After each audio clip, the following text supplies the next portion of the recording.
Le monde de Jamy revient ce mercredi 4 janvier 2023 à 21h10 sur France 3, avec une émission intitulée Éclairage, chauffage, transport, la France risque-t-elle le blackout?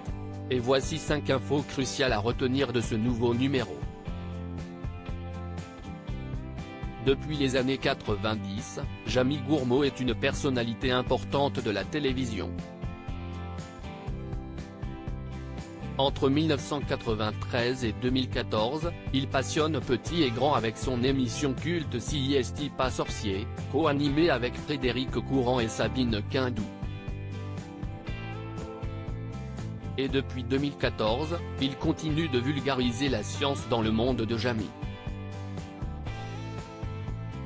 En 2021, il nous faisait par exemple découvrir les pouvoirs étonnants de la forêt avant de nous présenter les bons réflexes face aux grosses inondations ou de nous apprendre comment se forme le sable. L'année dernière, le journaliste lançait même une nouvelle émission quotidienne intitulée C'est Jamy. Ce mercredi 4 janvier 2023, il fait son retour avec un nouveau numéro du Monde de Jamy consacré à la crise énergétique. Alors qu'un tiers de nos centrales nucléaires est à l'arrêt, risque-t-on vraiment de se retrouver dans le noir cet hiver? Pourquoi certains réacteurs sont-ils hors service? Qui ou quel secteur sera touché en premier?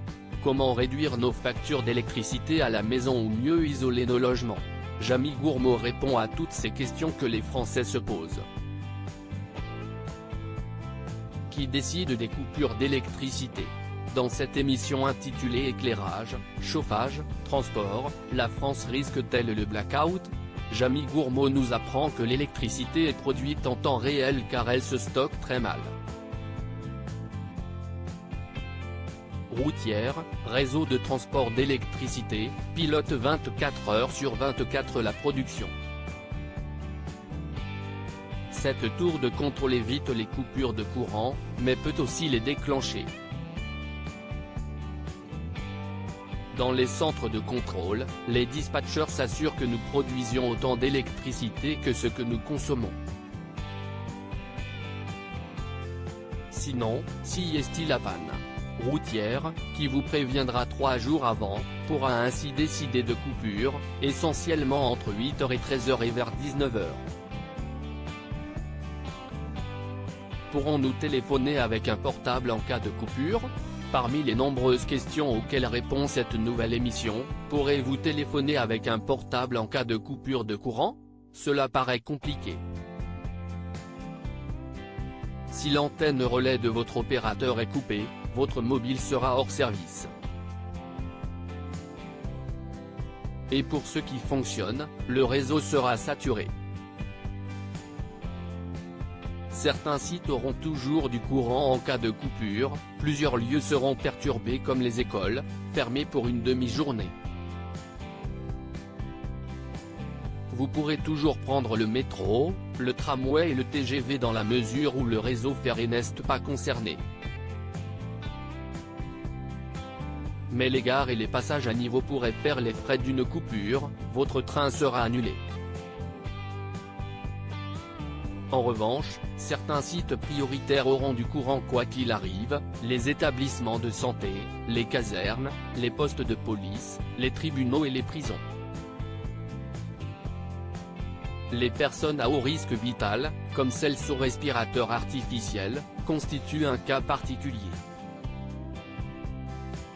En cas de coupure, Enedis les contactera personnellement 3 jours avant afin de les diriger vers un hôpital.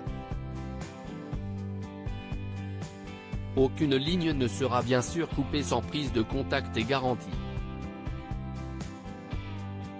Que se passe-t-il chez nous en cas de coupure?